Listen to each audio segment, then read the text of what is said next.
We have some pretty bad news about the Selfish for the revamp, and it is really not looking good. It might actually delay the update another few months. To say the least, strategic development isn't really like a Voldex, for example, who has the funds to actually license real car brands. Therefore, Selfish Twitter has to resort to fictionalized vehicles to avoid copyright. But there's a problem, and it has to do with the way these vehicles actually look. Let's talk about it. What is one thing you notice about these fictional vehicles? While they are fictional, they are just too close. What do I mean by too close? Let's put these two images side by side. Yeah, of course, there is some differences, but these cars look almost too identical. And honestly, I was pretty worried about this because I don't know how this is any better than when the cars are in the game already, because these are basically remakes. And turns out this issue might actually delay the revamp update. Let me show you why. A developer by the name of Kai was talking about this. Bad news for the fictional cars coming to the revamp. We spoke to a lawyer. Fictional dream crushed. We gotta change a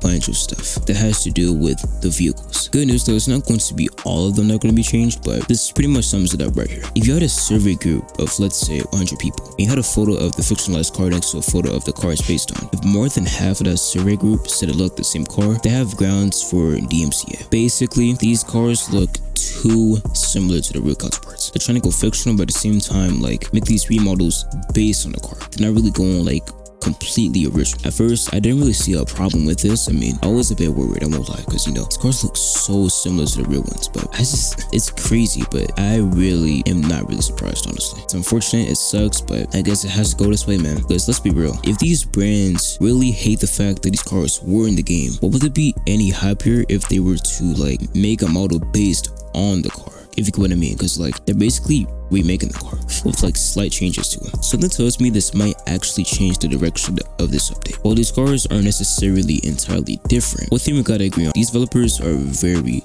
talented, and they cook these vehicles up in a matter of a few days, which is amazing. They're really talented. With that being said, before I say this though, it is way easier said than done to do what I'm about to say, and it's not really a suggestion, it's just an idea of what could happen. Something tells me they might have to make their own vehicles, bro. I don't know. I mean, I'm just gonna keep it real. I'm just gonna keep it above, because we gotta keep in mind this message. This one right here. So with this being said, a lot of these vehicles look almost and or like the car they're based on entirely. Like, we can tell what they're based on. However, I do feel like a possible fix to this is like mixing car models. Like, for example, the Huracan mixed with the Aventador, I feel like that would look pretty cursed, but the whole point is that these cars look too identical to the real ones. I really hope they figure something out, man, because this is kind of sad, you know? We've been waiting on this revamp for a long time, man. I was honestly thinking that this revamp was going to come out in like the next 4 months, maybe, or 3 months. How do you guys feel about the situation? What do you think should happen with these fictional vehicles?